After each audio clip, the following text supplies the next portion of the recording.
Ici Jordan La Rochelle. Et Jessica Maharaj. Bienvenue à la Table des femmes. La Table des femmes. Bonjour à vous, chers auditeurs, chères auditrices. Salut Jess. Allô Jojo. Comment ça va? Ça va bien toi? Écoute, j'ai des allergies, ça s'entend, ok? Je sais pas quoi dire, je sais pas quoi faire. Le pollen circule comme si c'était de la neige. Ouais, je sais pas si t'as vu ça. Oui, mais t'es pas la seule. Là. Moi, j'avais pas d'allergie, puis ça s'est développé au fil du temps. Ah ouais? Fait que je peux te comprendre. Oui. Bon, on m'a dit à des piqûres, tout ça, parce que moi, le Réactine, ça fonctionne plus pour moi, là. Fait que tu vas être rendu à te faire piquer. On va y passer, on va voir. Mais entre-temps, peut-être que les gens ont envie d'entendre ma voix angélique, tu sais, celle que j'avais la saison passée. Avec dynamisme et autres. Donc, s'ils ont envie d'écouter les auditeurs, auditrices qui nous écoutent, ils aimeraient écouter les anciens épisodes ou l'épisode de la semaine passée, où est-ce qu'ils peuvent les écouter? Alors, pour tous les épisodes qui ont été manqués par nos auditeurs et auditrices, ils sont disponibles là sur nos différentes plateformes, que ce soit Spotify, Apple Podcasts, YouTube également. Et on invite également tout le monde à nous suivre, à partager nos différentes pages, que ce soit TikTok, Instagram, Facebook également, où ce qu'on retrouve là plusieurs contenus. Et aussi là, il faut pas oublier comme quoi qu'on est en rediffusion. Si vous avez manqué les émissions, on est en rediffusion les mercredis à 8h sur les ondes de CIBL. Dans la voiture? Dans la voiture, le travail. matin, avant d'aller travailler. T'as tout compris. Non, c'est sûr. Et puis, n'oubliez pas de vous abonner. C'est très important. Abonnez-vous sur nos réseaux sociaux. Vous faites vivre la Table des femmes. Donc, aujourd'hui, Jess, on va aborder un sujet très important, encore trop souvent entouré de silence, la santé mentale. OK? Troubles de santé mentale aussi, on peut dire. Donc, on parle d'anxiété, dépression, épuisement émotionnel. Ce sont des réalités qui touchent de nombreuses personnes, peu importe l'âge, la foi ou le milieu. Mais dans certaines communautés, particulièrement dans les milieux chrétiens, il existe encore beaucoup de tabous.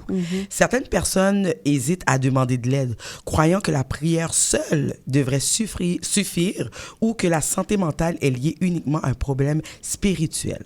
Pourtant, la santé mentale est aussi une réalité médicale, humaine et psychologique.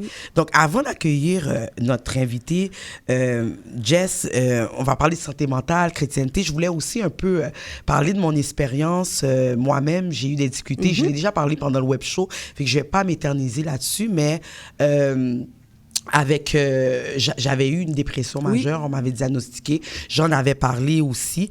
Et premièrement, le fait que j'ai demandé de l'aide, donc j'ai fait des suivis, j'ai vu un psychologue, j'ai même eu dû prendre la médication. Oublie ça, là, d'en parler dans ma famille, là, c'était énorme. C'est tabou. Ouais, c'est même, je pense que surprise, peut-être qu'il y a certaines personnes de ma famille qui écoutent aujourd'hui puis qui viennent d'apprendre ça. Oui, parce que je voulais pas en parler. C'est très, on juge beaucoup par rapport à la médication, mais moi, ça m'a énormément aidé et bien sûr, ma foi. Donc, je crois que les deux peuvent coexister. OK? Quand je faisais tout ce traitement-là et qu'en même temps, j'avais ma maison spirituelle, donc shout-out à l'église Le Refuge. Pasteur Daniel, c'est notre pasteur aussi. Oui, c'est notre pasteur, exact. Jessica m'a beaucoup aidé avec sa femme, sa défunte femme. Ils m'ont beaucoup soutenu pendant les années. Donc, pour moi, ça coexiste. OK? Je ne vois pas pourquoi on va dire, faut juste prier puis tout va s'en aller. Et je crois profondément que Dieu amène des gens sur la terre avec des dons, des gens qui accompagnent, qui soutiennent. Et c'est pour ça que, pour moi, c'est important d'aller voir un professionnel. Très important. Parce qu'on prie, mais il ne faut pas oublier, oui, la prière, ça aide énormément, mais l'action aussi. Fait que souvent, dans la chrétienté, on oublie que il faut poser l'action. C'est pas seulement prier. Tout à fait. Parce que les gens pensent, je vais rester là, je vais me mettre à genoux, puis je vais prier, puis tout va passer. Mais c'est que Dieu veut aussi qu'on amène à poser une action. Tout à fait. Puis ça m'amène à dire aussi que le Seigneur a mis des gens professionnels sur terre justement pour nous aider à travers ça. Donc Dieu nous voit nos émotions, voit aussi au niveau de la santé mentale, donc il n'est pas surpris. Et c'est pour ça que justement, il y a des gens qui sont là pour nous accompagner à travers ça. Puis tu parlais de dépression. Moi, je suis une femme très anxieuse. Je ne suis pas diagnostiquée d'anxiété, mais je le sais, là, j'ai tous les symptômes là, qui fait que je vis beaucoup d'anxiété. Puis, justement, l'Église, aujourd'hui, parle beaucoup de la santé mentale parce qu'on voit que c'est quelque chose qui est très présent dans la communauté chrétienne. Puis, j'ai fait quelques recherches, justement, là, qui étaient quand même pertinent à aborder aujourd'hui. Comme d'habitude. Oui, tout à fait. Puis c'est sûr que notre invitée, elle va en parler de plus belle, mais je trouvais ça quand même nécessaire de le partager. Fait que ça dit que les troubles comme la dépression, l'anxiété, le trouble de stress post-traumatique exigent chez les chrétiens noirs à des taux comparables à ceux qui sont observés dans d'autres populations noires. Et le fait d'être chrétien ne protège pas automatiquement contre les problèmes de santé mentale. Donc ça, on le disait tantôt, puis c'est vrai. Une étude menée auprès de jeunes noirs au Canada a montré que la foi chrétienne est souvent une source importante de résilience, d'espoir et de soutien communautaire. En même temps, plusieurs participants ont rapporté avoir entendu des messages dont, comme tu as dit un peu, si tu priais davantage, tu irais mieux. Ce qui peut retarder le recours à un psychologue ou à un psychiatre. Les auteurs concluent que la prière et les soins professionnels devraient être vus comme complémentaires et non comme des approches opposées. Donc ça, je trouvais ça super intéressant. Oui, c'est un moyen. La prière, c'est un moyen pour justement arriver à la guérison. Tout à fait. C'est l'acceptation de la situation. Exact. Fait que puis il y a des données plus justes là, tu sais, la Commission de la santé mentale du Canada, ça c'est des données qui datent de 2018 qui disent que 35,4, on est ici au Canada là, des Canadiens noirs interrogés dans une enquête présentaient une détresse psychologique quand même assez importante et parmi eux, 34% n'avaient jamais consulté un service de santé mentale, 60% ont indiqué qu'ils seraient plus enclins à consulter si le professionnel était noir. Fait que ça, je sais que c'est quelque chose qui est de plus en plus là demandé et 95% estimaient que le faible recours aux services de santé mentale dans les communautés noires était un problème. Fait que quand même 95%. Donc, je pense que c'est important aujourd'hui d'aborder ce genre de sujet-là pour que les gens soient plus au courant et soient plus sensibles justement que si j'ai un problème de santé mentale, que vous êtes chrétien, mais d'aller chercher l'aide nécessaire. Et il y a plusieurs ressources là qui sont disponibles et de plus en plus, comme je disais tantôt, dans les églises, on l'aborde ça, juste parce qu'on voit que c'est nécessaire et c'est présent. Mais tu vois, le pasteur Daniel, l'église Le Refuge, il avait fait une soirée justement sur la santé mentale. J'étais présente d'ailleurs, qui était super intéressant. Comment tu as trouvé ça? C'était vraiment intéressant. Puis en plus, ceux qui animaient ça, c'est des professionnels, c'est des travailleurs sociaux, c'est des psychologues qui travaillent beaucoup justement en santé mentale, qui ont une expertise dans ça. Donc, on est capable d'allier, tu sais, il y a toute la notion scientifique de la santé mentale, on en parle, puis après ça, le pasteur est venu compléter avec l'aspect biblique de la parole de Dieu. Fait que, tu sais, tout se relie. Fait que je trouve que c'est important, là, qu'on puisse l'aborder. Souvent, on s'allie vraiment sur la religion, puis on reste là, puis on prie, mais il faut aller au-delà de ça. C'est innovateur quasiment. Ouais, on le voit de plus en plus dans les églises. Hein. Ouais. J'appelle ça les maisons spirituelles. Là, j'appelle ça comme ça. Où ils abordent ce sujet-là puis dire c'est correct. On prie, mais aussi on peut aller voir un professionnel puis c'est correct. C'est pas péché, c'est pas dire oh mon Dieu est-ce que je suis bizarre. Mais j'ai hâte d'en parler avec notre invitée parce que c'est une chrétienne aussi. Puis bon, je vais pas tout dévoiler là. Je suis déjà prête à tout dévoiler, tu comprends? On va partir en pause avant. Puis au retour on va l'accueillir. On va accueillir notre invité. Donc, vous allez entendre Teams Free Mind. Ici Jordana et Jessica. Vous écoutez La Tablée des femmes sur les ondes de CIBL 101.5 FM.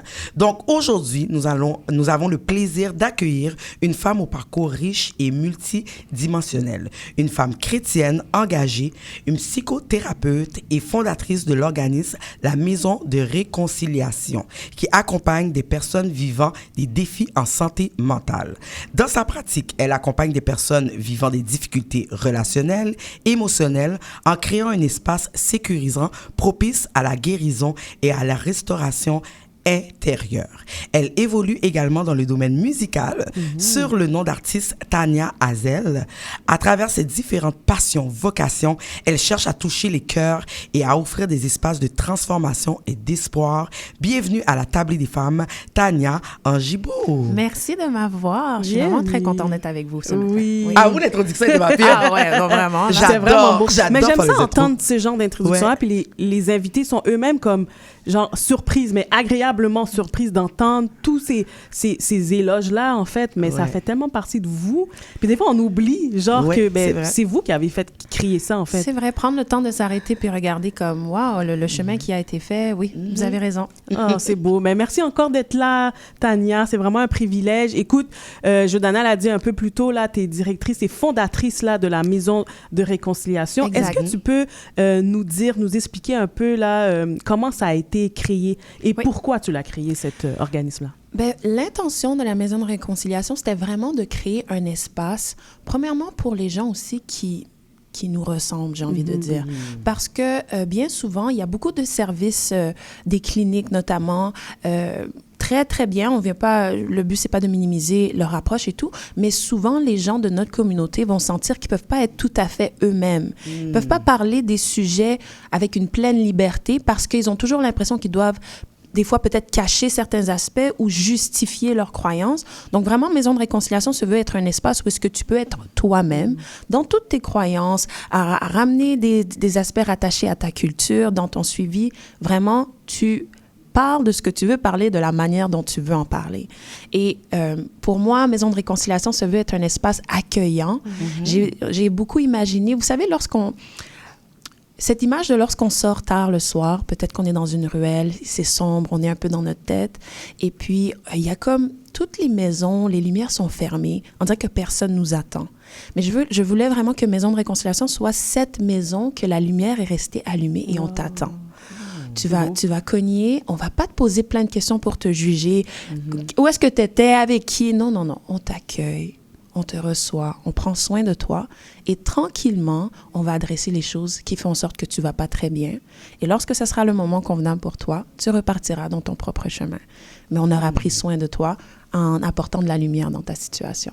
Wow! Et puis, est-ce que c'est qui la clientèle cible de cet organisme-là? En fait, je dirais qu'on a quand même des demandes de la population générale, mais c'est sûr qu'il y a vraiment un engouement au sein de la communauté, notamment noire et chrétienne, parce que justement, ils voient, oh wow, OK, c'est une place qui existe où est-ce que je peux parler de tout ce que je vis librement. Donc, je dirais quand même qu'on a un bel équilibre. On reçoit n'importe qui, mais quand même beaucoup de personnes de la communauté noire. Puis pour moi, sincèrement, c'est un privilège. J'aime beaucoup travailler avec les gens de notre communauté.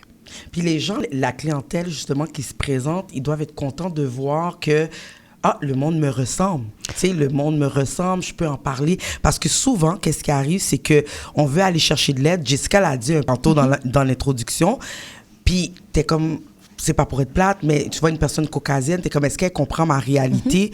Est-ce qu'elle comprend ma culture, la communauté, la santé mentale? Est tellement tabou dans notre communauté, j'en parlais tantôt. Donc, est-ce que tu vois, les gens te parlent librement, vraiment, de leurs difficultés, leur tu sais, santé mentale fragile? Parce que là, j'imagine que vous traitez aussi des troubles de santé mentale? Tout à fait. Ouais. Ben oui, au final, par exemple, moi, en tant que psychothérapeute, ben, je vais avoir des gens qui ont des diagnostics ou qui ne sont pas diagnostiqués, mais de dépression, anxiété, troubles post-traumatiques, des traumas notamment. Donc oui, ça, tout le volet de la santé mentale, il est couvert totalement. C'est juste qu'il y a certaines personnes qu'on va aussi couvrir. Ça, c'est selon leur aisance, leur désir. Donc, on ne le force jamais. Mais on va aussi adresser leurs difficultés dans le contexte spirituel aussi. Donc, ce que je veux dire par là, c'est vraiment, c'est quoi les croyances que tu as internalisées, que peut-être tu as pris dans ta maison spirituelle, comme tu le dis tantôt, qui peut-être viennent confronter ou bien alimenter ta problématique que tu as. On pourra en parler un peu plus tout à l'heure, mais essentiellement, la psychothérapie, c'est de vraiment venir renverser des croyances qui sont nuisibles à ton bien-être psychologique. Et des fois, ces croyances, ben, tu les as prises à l'église. Ouais. Et fait que c'est d'essayer de débroussailler un peu de tout ça, démêler certaines choses parce que des fois, c'est très souvent, les croyances qu'on a internalisées, c'est l'interprétation d'une personne qui a le micro ou des personnes qui ont le micro, qu'eux, ils ont leur propre bagage, leur propre vécu, leur propre trauma, leur propre difficulté. Et là, ils te déposent ça, puis toi, tu le prends comme une éponge. Ouais. Mais ça ne s'applique pas nécessairement à toi de cette façon. Bref. Donc, vous essayez de démystifier ça pour ramener ça à eux, à leur vécu, puis justement, essayer de les accompagner à travers tout ça. Exactement, pour que ça fasse sens avec qui tu es. sais, moi, ma foi, c'est quelque chose d'extrêmement important pour moi. Et le message pour moi de l'Évangile, essentiellement, c'est un message de liberté. Ouais. Si bien dit. Voilà, vraiment, c'est un message bien de liberté. C'est pas un message où on doit être parfait dans tout, parce que heureusement, nous avons la grâce de Dieu. Mais si une croyance te garde captif et te garde dans des mêmes systèmes de pensée qui sont nuisibles pour toi, moi, je me dis, c'est pas ma place de te dire ne crois pas à ça, mais en psychothérapie, on va confronter un peu cette croyance pour voir est-ce elle pourrait être un peu plus malléable. C'est vraiment, on est très rigide, en fait. Lorsqu'on regarde, là, lorsqu'on fait des suivis, je suis comme, on dirait que ça, c'est un petit peu rigide. Est-ce que vraiment ça s'applique dans tous ces contextes ou bien on pourrait essayer d'assouplir les choses pour que tu puisses avancer davantage? Fait que tu vois l'importance, justement, d'aller en thérapie. Si tu me permets, Joanna, je voulais juste savoir, Tania, quand tu as fondé la Maison de Réconciliation, est-ce que tu avais déjà cette conscience ou cette base-là que ta foi allait prendre place dans cette création-là, puis dans les interventions que tu allais mettre en place auprès de la clientèle? Oui, excellente question. Je te dirais que puisque ma foi fait partie intégrale de qui je suis, c'était impossible pour moi de juste la laisser derrière la porte quand je rentre dans le bureau. Toutefois, à cause du travail que je fais, à cause aussi on peut pas le négliger, on est au Québec aussi, une société laïque, la foi n'est pas mise de l'avant comme imposée à tous parce que je suis très adamante, donc très désireuse du fait que tout le monde doit se sentir accueilli à la Maison de Réconciliation, peu importe leur croyance. Mais c'est sûr que moi, je n'adhère pas à cette idée que lorsqu'on va voir un professionnel, que le professionnel est 100% neutre. Moi, j'y crois pas. J'y crois pas parce que je pense que c'est impossible. Déjà, quand tu viens me voir, je suis une femme noire. Je suis une femme noire, donc ma réalité, mes expériences, les lieux où j'ai grandi vont influencer comment je vais voir ta situation. Donc, il y a plein de trucs non dits qui sont déjà là, qui font en sorte que l'espace n'est pas totalement neutre comme on veut se le faire croire. Mais désolée, là, parce que ça m'a fait penser, mais c'est pour ça que certaines personnes vont hésiter à demander de l'aide si c'est pas des gens de la communauté à cause de cette réalité-là. T'as dit femme noire, déjà là, si t'arrives sur où c'est laissé, puis je travaille pour le CIUS, j'ai rien, puis c'est pour ça qu'on encourage beaucoup la diversité. Tout à fait. Mais t'arrives, là t'es comme, ok, je parle avec une psychologue, c'est une femme caucasienne qui peut ne pas comprendre ma réalité, ma culture, fait que tout ça, ça influence aussi pour aller demander de l'aide. Tout à fait. T'as bien dit ça. Sincèrement, et ça je le dis à chaque fois qu'on m'invite quelque part, c'est que je ne crois pas que une personne noire ou une personne chrétienne devrait automatiquement absolument avoir un suivi avec quelqu'un de noir ou chrétien. Non. Je pense que des fois, ça parle de notre évitement à aller chercher de l'aide. Parce que Dieu peut utiliser n'importe qui pour prendre soin de toi. Toutefois, de la même façon, une personne, par exemple, caucasienne, comme vous le dites, elle va avoir ses billets aussi. On peut pas faire comme si elle n'a pas ses billets qui sont rattachés à la société, notamment des billets par rapport aux gens qui ont la foi. Tu sais, de croire par défaut que là, cette personne, elle croit en Dieu, mais tu sais, elle devrait pas. Puis, des fois, il y a un jugement qui est derrière, que ça ne leur appartient pas de décider si quelqu'un devrait croire ou pas. Au contraire, c'est connu comme étant un facteur de protection. Fait que pourquoi ne pas l'encourager chez cette personne-là, plutôt que de juger, vous voyez? Puis comment ta foi chrétienne, elle influence ta compréhension de la santé mentale. Et c'est sûr qu'il doit y avoir aussi des défis dans la communauté par rapport à ça. Genre, tu pries pas assez. C'est pour ça que tu es dans cette situation-là. C'est souvent entendu ça. Donc, comment ça influence ta compréhension, toi, en tant que psychothérapeute, mais aussi femme chrétienne? Oui. Dans le cadre de mon travail comme psychothérapeute, c'est vraiment que je vais m'attarder à voir, mais c'est quoi tes croyances sous-jacentes à ta foi. Et quand je parle de croyances, je parle pas nécessairement de juste, exemple, ta relation avec Jésus, etc. Non, c'est vraiment comment elle fonctionne. Donc, est-ce que toi, tu crois que, par exemple, ça c'est quelque chose qui revient souvent, que avant de prendre une décision, il faut tout le temps que tu aies un signe de Dieu. Ouais. OK. Ça pourrait être un épisode complet. C'est vrai, okay? c'est vrai, t'as raison. Parce que, encore une fois, je réitère que mon travail, je vais pas te dire... On peut parce que je crée une relation aussi avec les gens. Donc, oui, on va parler de certains éléments de foi, mais mon travail n'est pas un travail de pasteur envers cette personne, d'éducation, d'études bibliques, mais beaucoup plus de voir les mécanismes sous-jacents à comment tu vis ta foi et comment ça peut être en confrontation avec ta difficulté. Donc, si je reviens sur cet exemple, ben moi, à chaque fois que je prends une décision, il faut absolument que j'ai un oui, un signe de Dieu. Mais cette personne-là, elle souffre de dépression, les choses n'avancent pas, elle stagne. Parce qu'elle est toujours en attente d'une confirmation du signe, alors que, ben, là, ça c'est ma conviction, peut-être Dieu t'a mis ça dans ton cœur depuis si longtemps, il t'a donné déjà les dons, les talents pour le faire, mais c'est toi qui te remets constamment en question. Fait que le signe, là, il était déjà là, c'était... Tu as eu cette idée, vas-y, fais-le. Mais non, il me faut la confirmation, il me faut l'imposition des mains, il faut que la prophétie soit... Comment tu fais pour accompagner des gens comme ça? Ça doit être difficile, hein? Puis un peu les remettre aussi dans ce cadre-là, si je peux dire ça comme ça, mais avec respect et bienveillance. Oui. Puis les apprendre à que ça peut coexister. Parce que là, c'est comme si qui dit non, il faut que j'attende seulement la prière, il faut que j'attende seulement un songe, comme qu'on dit là. Ouais. En fait, ce qui se passe, c'est que mon travail, c'est à la fois de confronter, mais c'est surtout aussi de créer une relation avec ces gens-là. Donc, j'ai envie de te dire, je les aime. J'apprends à aimer l'individu pour qui il est, créer une empathie, parce que souvent, derrière ces croyances-là, quand on creuse un petit peu, ben c'est pas rare que cette personne a vécu dans un contexte familial où est-ce qu'ils ont souvent été invalidés, où est-ce qu'on a souvent remis en question leur capacité. Donc, la continuité naturelle, c'est j'attends toujours une validation externe plutôt que de me faire confiance. Donc, je vais pas juger la croyance ou le comportement, puis juste dire, ben là, tu devrais pas être comme ça. Mais non, je vais plutôt voir comme, OK, mais qu'est-ce qui t'a mené là? Puis dire, mais tu sais quoi? À la lumière de ce que tu me racontes, je comprends pourquoi tu as développé cette manière de penser. Mais on pourrait-tu voir comme peut-être d'autres façons de naviguer les décisions dans ta vie plutôt que juste attendre une validation externe? Je comprends, on en a tous besoin d'une certaine forme de validation, mais si tu es dépendant de cela à tout prix, c'est sûr que ça va te maintenir dans ce sentiment continuel de stagnation. Vous voyez? Moi, je crois à l'action. C'est vraiment ça, là. Comme, oui, on prie et tout, mais je pense que Dieu est comme, oui, je vais être là pour t'aider, mais il faut que tu bouges. Exactement. Comme tu as dit, de stagner, ça aide pas. C'est une collaboration. Ouais, c'est ça. Mais je pense que c'est une question de mentalité aussi. Puis d'ailleurs, qu'est-ce qui fait, Tania, qu'on a cette difficulté-là, justement, à aller demander de l'aide? Qu'est-ce qui fait il y a un blocage à ce niveau-là? Il y a tellement d'aspects, mais ce qui me vient spontanément en fonction de ce qui revient souvent, premièrement, il y a beaucoup de gens c'est des gens très fiers. Quand je dis très fiers, il y a cette difficulté à reconnaître que j'aurais besoin d'aide. C'est comme, non, moi je suis correct, tu sais, je prie, je fais mes trucs, je lis la parole, c'est suffisant.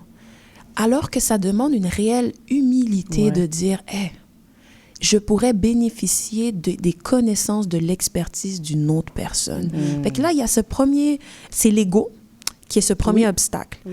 Une autre chose qui est assez fréquente, il y a la méfiance. Moi, j'observe quand même beaucoup dans les communautés noires. Bon, je suis haïtienne, donc je le vois aussi beaucoup dans les communautés haïtiennes. Cette méfiance par rapport à l'autre, par rapport au corps médical aussi. Puis c'est comme si on reconnaît que tu souffres d'anxiété, de dépression, troubles de stress post-traumatique. Oh non, mais c'est comme si je l'ai déclaré. Donc, tu sais, la vie et la mort sont au pouvoir de la langue. Donc là, je ne veux pas déclarer ça parce que c'est comme si que ça va devenir vrai. Wow. C'est là le problème. On va pas encourager le déni. Le déni, c'est un mécanisme de défense parce que tu n'es pas prêt à confronter la réalité. Moi, un chat, c'est un chat. La dépression, c'est une dépression. L'anxiété, c'est une anxiété. Est-ce que ça veut dire que tu es condamné à souffrir de ça toute ta vie? Non. Mais il faut arrêter de penser toujours que le médecin est contre moi. Oh oui, tu sais, même des fois, on va dire ça dans les chants, tu sais, on va dire comme, sous mes pieds, le médecin a dit telle déclaration, non, je le refuse.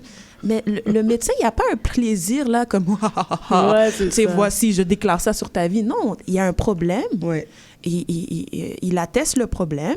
Tu peux aller bénéficier d'un regard d'une autre Extérieur. personne, mais c'est pas un complot, parce qu'on voit beaucoup de complots dans notre communauté. Ouais, souvent tu sais. c'est ça qui ressort, des complots. On veut juste la méchanceté pour nous, pour notre famille. Puis, tu sais, Il dit ça, c'est jab, tu sais. Oui, ouais, exactement. c'est vraiment Puis, ça. encore une fois, là, je le juge pas. Il Non. faut aussi comprendre tout le background derrière. Oui. Tout à fait. Qu'est-ce qui a amené toute cette population à être aussi méfiante? C'est comme, parce qu'il y a eu des Il y a un abus. contexte, Oui. ouais, ouais. Il y a eu des abus. Les gens ont dû développer cette façon de réfléchir pour se protéger. Ouais. Mais lorsqu'on parle de la santé mentale, ça crée tellement d'obstacles, ça fait tellement en sorte que les gens vont pas chercher de l'aide. Ouais, c'est vraiment tu sais, la santé mentale, c'est très tabou parce que, tu sais, physique, on va en parler. On dirait dès que c'est mental, c'est diable, T'es folle. Ouais, t'es Ouais. folle. Qu'est-ce que t'as? D'abord, de toute façon, santé mentale, tu peux pas avoir une santé mentale dans notre communauté, OK? On s'entend. Une santé mentale fragile, Non, OK? c'est C'est comme, tu peux pas. C'est comme, qu'est-ce que t'as? Relève-toi et tout. Mais comme t'as dit quelque chose d'important, c'est l'histoire derrière. On a des années de souffrance, l'esclavage, d'être, tu sais, on a eu infériorité. Tout ça a affecté notre façon de fonctionner et au niveau de notre culture aussi, là. En quelque C'est sorte, ça. c'est comme si on ne peut pas se permettre. Ouais. On peut pas se le Ouais. permettre parce que non, tu dois être travaillant, non, tu dois t'occuper de toute Voilà. ta famille. Donc, tu m'arrêtes ça, t'arrêtes de chialer, Puis tu te relèves. tu vas travailler, Ouais, tu te relèves les c'est manches, ça. puis tu avances. C'est ça. Ça, c'est Fait qu'on vrai. va prendre tout de suite une petite... C'est déjà, comme on est déjà Je rendu là. sais. On va prendre une petite pause, puis on va revenir pour poursuivre la discussion, bien sûr, avec notre invitée, Tania. Ici, Jordana. Ici Jessica. Vous écoutez la tablée des femmes sur les ondes de CIBL t'ai pas entendu, 101.5 FM, c'est ça le M'excuse. direct. Vous venez d'entendre notre invitée, c'est Tania Angibault, mais son nom d'artiste, Oui. c'est Tania Hazel. Exact. Avec sa nouvelle chanson, Je Je plonge. plonge. Tellement beau. Je plonge. C'est beau. Très belle chanson. Merci. Je Vraiment. disais ça pendant la pause. Elle chante vraiment Elle bien. chante bien. I love it. Oui, elle chante Merci, vraiment. j'apprécie beaucoup. Ouais. C'est soivé, sa voix. Suavemente. Tania, pour revenir à notre discussion sur la santé mentale Oui. et la chrétienté, comment que des proches ou les églises peuvent soutenir, accompagner les personnes qui souffrent de santé mentale? Comment que on peut les accueillir sans jugement? C'est quoi les conseils que tu pourrais donner à ce niveau-là? Ben, premièrement, au niveau des églises, je dois prendre le temps de reconnaître tous les efforts que plusieurs assemblées font pour Oui. parler de santé mentale. Oui. moi, j'ai vu une réelle amélioration au Ça, cours c'est des vrai. 10 dernières années. T'as raison. Donc, il y a beaucoup d'événements. Donc, j'ai envie de dire, continuons comme ça. Ouais. Continuons aussi à inviter des professionnels pour adresser les enjeux de santé mentale avec les mots exacts, parce qu'on ne veut pas minimiser ce qu'est un problème de santé mentale.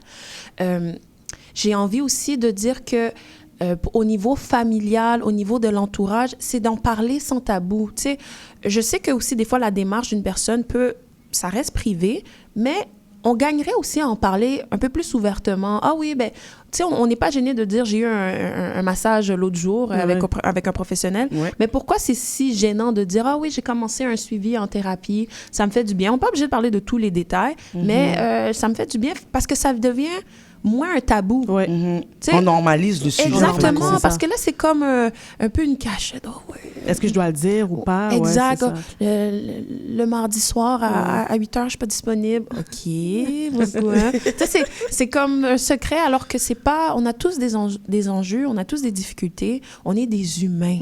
On est des humains. On vit une expérience humaine qui fait en sorte qu'on fait face à des deuils, à des transitions pas faciles. Donc, on peut-tu juste solliciter l'aide puis pas dramatiser? Parce que sincèrement, quand je pense aux rencontres que j'ai avec les gens, c'est tellement lay-back. Comme on travaille sérieusement, puis oui, des fois, il y a des sessions un peu plus difficiles, mais ça reste aussi un moment de bien-être. Ouais. Tu sais, c'est pas... Tu vas pas à l'abattoir, là, quand tu vas en thérapie, là, c'est comme... Au contraire. Au contraire, ça te fait du bien. c'est un bel espace qui te fait du bien. Tu apprends à te connaître, tu apprends à comme, voir tes forces, puis les choses qui sont à travailler un petit peu. C'est beau, la thérapie. Donc, parlons-en de cette façon plutôt que Bon, Non, c'est ça. comme, dernier recours, OK, peut-être tu pourrais... Non, ça n'a même pas besoin d'être dernier recours. Il y a des gens qui... Puis ça m'encourage parce que je vois des gens qui décident de commencer une démarche alors qu'ils ne sont pas en crise. Ils vont quand même, somme toute, bien, mais se dire, mais je pense que c'est un bon moment pour moi d'apprendre à me connaître un peu plus puis comprendre certaines choses. Donc, j'avais envie de commencer de la thérapie. Moi, j'ai dit, wow, Ouais, bravo. puis souvent, ben, ce qui est conseillé aussi, c'est quand on va bien, de justement aller peut-être consulter, demander, tu sais, parce qu'on va mettre nos choses en place pour quand que ça va pas très bien. On va puis que savoir. On va savoir quoi mettre. Parce que quand ça va pas bien, là, pour moi, je l'ai expérimenté, là, c'est comme si toutes tes idées se mélangent, ça va pas, tu te rappelles plus des moyens. De seul coup, tu sais, moi, exemple, j'aime nager, mais de seul coup, on dirait que je m'en rappelle plus, là, que j'aime ça. Fait que c'est pour ça que je dis aux gens, hésitez pas.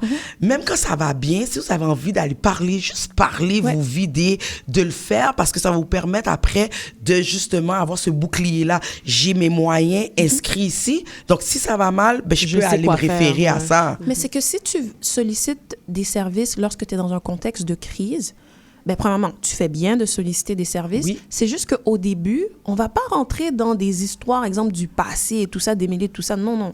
C'est dans la crise, ouais. Oui, on est dans la crise. Donc, on est dans, OK, ton hygiène de vie, qu'est-ce qu'on peut faire pour faire en sorte que tu ailles un peu mieux, ton sommeil, ton alimentation, l'exercice physique, la médication. On veut juste que tu sois plus en train de te noyer. On veut que ta tête soit hors de l'eau. Et là, on bâtit tranquillement à travers de ça. Mais il y a des gens, ils arrivent là en rencontre, puis rien ne va. Ouais, c'est ça. Rien ne va. Et là, après, en plus, ils ne sont pas disponibles pour avoir des rencontres parce que rien ne va, ils n'ont pas de disponibilité. Là, c'est comme, bon, mais Qu'est-ce qu'on fait? Ouais, parce c'est que ça. sinon, tu vas juste continuer à mal aller. Là. Exact. Puis si je me permets, Tania, à l'inverse, est-ce qu'il y a des choses que tu dirais qu'on ne devrait pas faire en tant que proche, que personne, et qu'église aussi? Oui. Est-ce qu'il y a des choses que tu dirais, non, ça, à éviter? Oui. Bon, il y a des messages qu'on devrait davantage nuancer.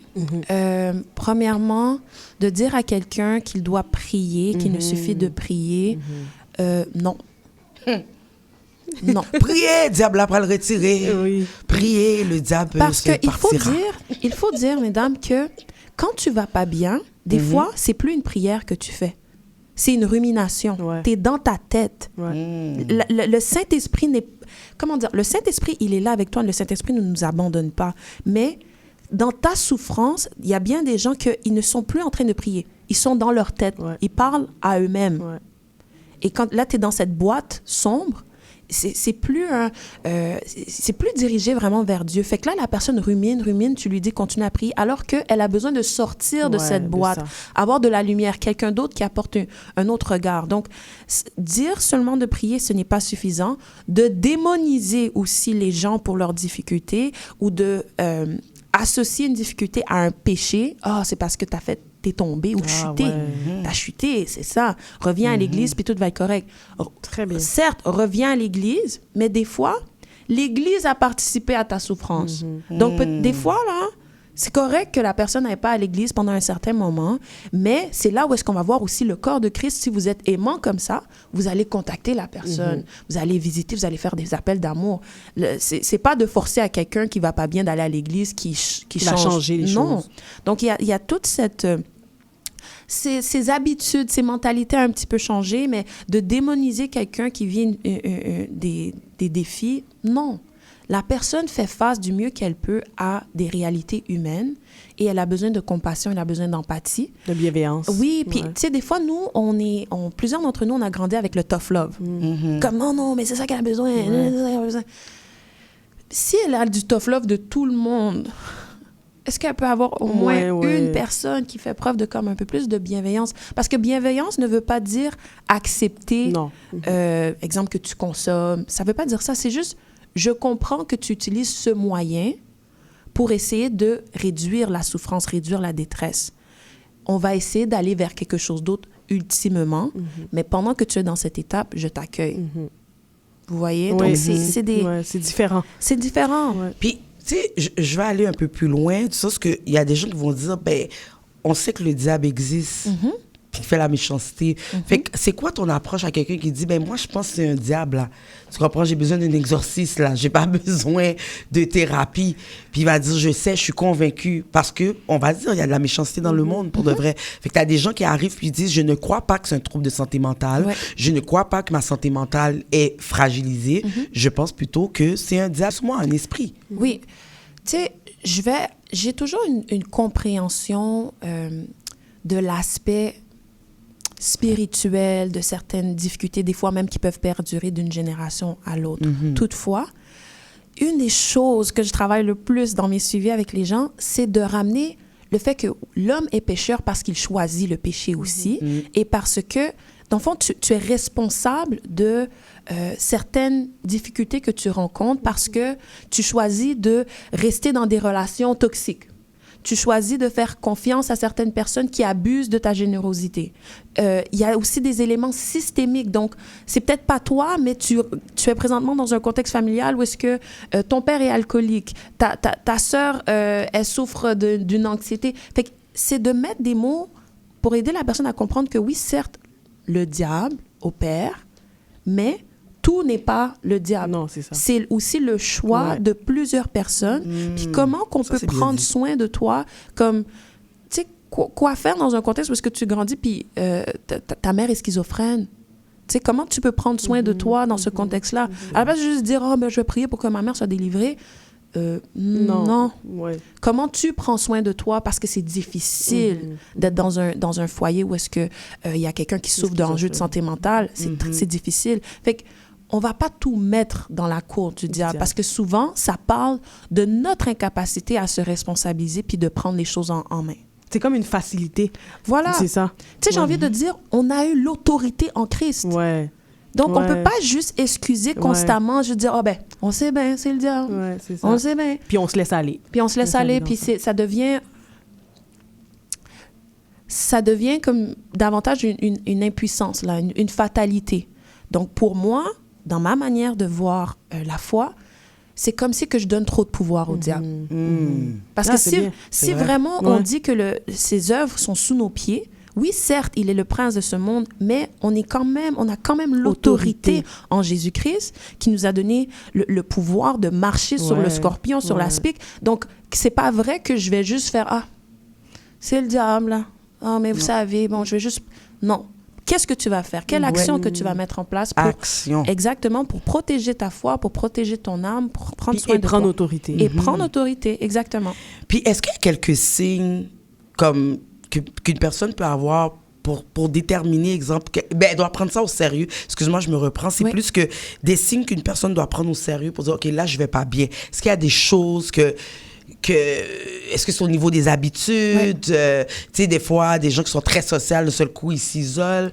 Quels sont les signes qui nous permettent de comprendre que là, il faut que je prenne ça au sérieux, je dois aller consulter, puis aller à la maison de réconciliation? Très bien dit.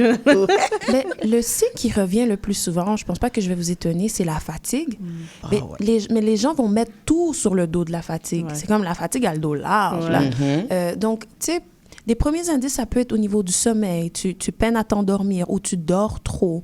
L'alimentation, tu arrêtes de manger ou tu manges trop. L'isolement. Des indices aussi de crise de panique. Ou bien des choses que pour toi étaient... Tu sais, j'ai envie de vous dire, si tu te reconnais plus.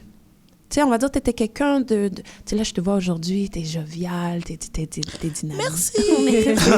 Mais si à un moment donné, dans un an, on dirait que tu es effacé, tu n'es plus là. C'est comme, OK, non, il y a quelque chose. Je veux me retrouver. Ça, tu en vaux la peine. Donc, on ne va pas fermer les yeux là-dessus. On va porter attention, puis on va t'accorder le soin dont tu as besoin. Fait que c'est un changement d'habitude. Changement d'habitude, puis que ta personnalité, comme... C'est vrai que tout le monde change, mais ta personnalité, on la retrouve plus, là. Il y a comme une essence. Ta lumière, elle s'est éteinte. Exactement. Puis, Tania, c'est quoi, quel message rapidement là que tu pourrais transmettre à des personnes qui vivent, qui souffrent en fait là silencieusement? J'ai envie de dire que vous n'êtes pas obligé de vivre ces difficultés-là seul. Et est-ce que vous aimeriez être dans la même situation dans 1 an?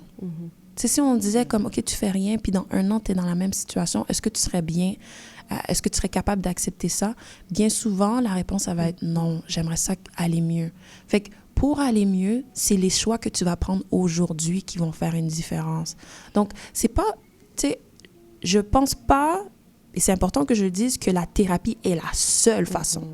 OK. Mais ça peut être un outil très favorable pour plusieurs personnes quand tu l'allies avec notamment des activités, des passions, ce qui te ramène à qui tu es, ta lumière, comme on disait tantôt.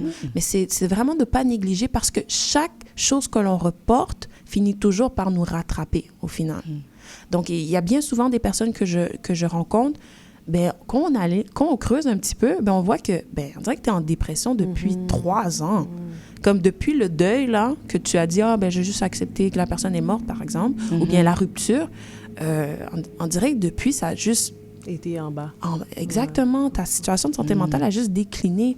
C'est juste que là, tu l'as tellement poussé, tu t'es tellement amené loin, puis là, tu es devenue mère, tu es devenue ici. Il y a tout ça qui s'est passé en même temps que là, tu es au bout du rouleau. Donc, on veut faire attention. Puis... Et j'ai envie de dire, l'amour... Excuse-moi. Ça va. Le commandement, tu aimeras Dieu de tout ton cœur, tu aimeras ton prochain comme toi-même. Il faut s'aimer Soi-même. Ouais. C'est un commandement, c'est pas une proposition. Dieu nous commande de nous aimer. Alors, si tu t'aimes, ou bien des fois, on a de la difficulté à nous aimer, mais c'est un geste. Parce que je suis importante pour Dieu, je dois prendre soin de moi. C'est un commandement. Ouais. C'est tellement bon, bien j'aime dit. bien le parallèle que tu fais avec ce... Parce qu'on l'oublie, là, tu sais, on dit tu aimeras ton prochain ou tu aimeras Dieu, mais on s'oublie comme toi-même, exact. Tu comprends? Fait que est-ce que Dieu aimerait que je reste dans cet état? Ouais, non, c'est ça. Non, tu as déjà la réponse. Ouais. Tu le sais, t'es C'est comme ça. non, il voudrait pas. Fait quelle action qu'on pose? Ouais. Quelle action? Puis je trouve l'émission d'aujourd'hui est importante pour ça. Oui, tu sais. tout à fait. Et je vous félicite de l'adresser aussi. Ouais. Tu as le droit d'être, OK, j'ai des difficultés, puis tu as le droit d'être dans ta foi, puis tu as le droit de l'utiliser comme moyen, puis tu as le droit aussi d'utiliser les professionnels aussi comme moyen Tout à fait. pour t'en sortir. Donc, Tania, on va prendre une petite pause, Oui. OK? Puis après, on va apprendre à te connaître sur un autre angle, OK? C'est les OK. segments questions pop-up. Et puis, pour la pause, ben, on va entendre une autre de tes musiques, c'est « Je suis Super. ». Ouais! Ici Jordana. Et Jessica? Vous êtes toujours à l'écoute de la Tablée des femmes sur les ondes de CIBL 101.5 FM. Donc, on est rendu maintenant, segment questions pop-up. Oh là là. Oui, écoute, ça va vraiment être facile. En fait, Alright. je te donne 2 choix. Ça n'a Ok. rien à voir avec le thème. Ben, pour vrai, oui, un peu, là. Ok. Fait que c'est des petits clins d'œil. Alright. Mais je te donne 2 choix, puis tu réponds entre les deux. C'est bon. Donc, la première, est-ce que tu préfères prier seul ou prier en groupe? Seul. Seul. Est-ce que tu demandes de l'aide facilement ou avec difficulté? De plus en plus facilement. Donc, je dirais facilement. Oui. On est souvent victime de notre Ouais, propre sort. là. Mais de plus en plus, j'ai fait du chemin. Ah, ben c'est bien, c'est bon. Oui. Est-ce que sur quoi tu choisis quoi entre la paix ou la persévérance? La paix ou la persévérance? La paix. La paix. Oh oui. Tu préfères marcher ou lire? Marcher. Ouais, Oui. cool. Tu es plutôt Netflix ou cinéma? Netflix. Netflix. Il y a des bonnes séries, là, sur Netflix. pour de Ouais, vrai. ouais. Talons hauts ou sneakers? Sneakers. Fini les talons hauts. Habiter au Sénégal ou en Afrique du Sud? Oh. Afrique du Sud. Afrique du Pourquoi? Sud. Je sais pas, je connais peut-être un peu plus de choses de Afrique du Sud, donc je me suis dit que peut-être que ça serait un beau contexte. Ben oui. Et il y a aussi beaucoup d'histoires aussi, donc oui. Afrique du Sud. Oui. Voilà, c'est ce qui conclut. Oh, bah, c'était bien. Bravo, oui. Ah, t'es ouais, bonne. on adore, on T'as pas adore. été trop coincée, t'es bonne. Ouais, c'est bon. Vas-y. Tu te connais bien. Oui. Donc, on va poursuivre avec la maison de réconciliation. Donc, c'est de savoir, on en parlait un peu pendant la pause, justement, les professionnels qui travaillent justement dans ton organisme, puis est-ce que tu peux nous en parler, comme qui sont là pour soutenir la belle population? Donc, la Maison de réconciliation est une clinique multidisciplinaire qui rassemble psychothérapeutes, sexologues, psychoéducatrices, travailleuses sociales.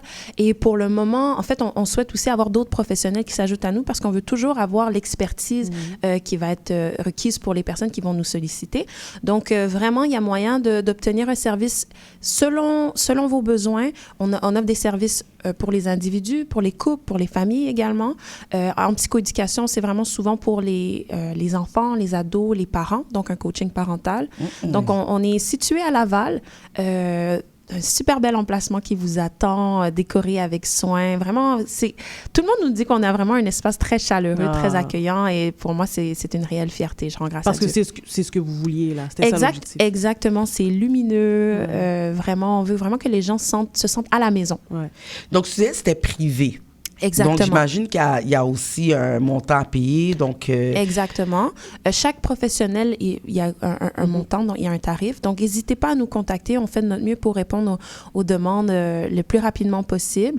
Et puis, dans le fond, c'est ça. Donc, chaque professionnel a ses tarifs.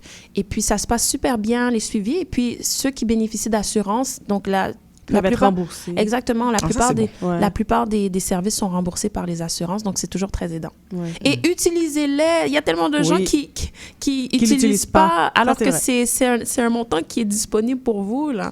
Donc, mais la communauté, c'est comment que c'est. On n'utilise pas ça, on ne prend pas les congés de maladie. C'est vrai. C'est là, oui, t'as raison. C'est là, mais on est tellement habitué à on fonctionne, puis c'est correct, non, je le prends pas, je vais le faire par moi-même. Mais on va le faire pour le massage? Ouais, c'est ça, c'est vrai. C'est vrai. Je suis là pour dénoncer ces choses. C'est un bon point, c'est vrai. Puis, si on a besoin de tes services, c'est où? Tu sais, comment on fait pour rejoindre la Maison de réconciliation? Donc, vous visitez notre site web au www.maisonderéconciliation.com et vous avez simplement à remplir un formulaire dans la case « Demande de consultation ». Vous allez mettre toutes vos informations et on va vous contacter le plus tôt possible. Oui. Puis sur les réseaux sociaux, parce que moi, j'avais vu aussi sur Instagram. Tout à fait. Donc, vous pouvez nous suivre dans nos réseaux sociaux, la Maison de réconciliation. C'est aussi un bon contexte pour apprendre un peu à connaître notre équipe, notre énergie, voir aussi notre mission. Vraiment, on vous encourage à nous suivre puis à nous inviter aussi, que ce soit dans différents événements. Moi, c'est vraiment une mission de la Maison de réconciliation d'être disponible pour la communauté pour pouvoir confronter les tabous, notamment. C'est bien ça. Oui. Fait que Instagram, Facebook. Instagram, on est plus sur Instagram. Je vous dirais. OK. Facebook, un petit peu moins, mais suivez-nous, n'hésitez pas à nous contacter, ça nous fait vraiment plaisir.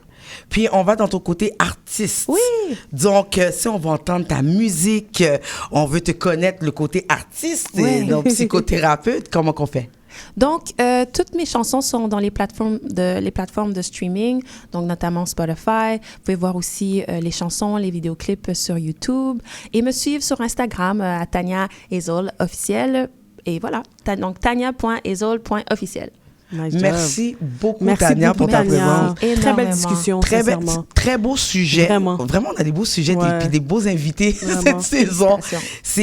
On a besoin, c'est de conversations qu'il faut qu'on continue à la maison, qu'on continue dans les écoles, qu'on continue dans nos milieux pour justement briser ce tabou-là sur la santé mentale, aller chercher de l'aide. Ouais, très important. Donc, merci à Erika, la mise en onde, à Greenly, notre responsable des communications et des invités, ABL Inside, nos stratèges en numérique et médias sociaux.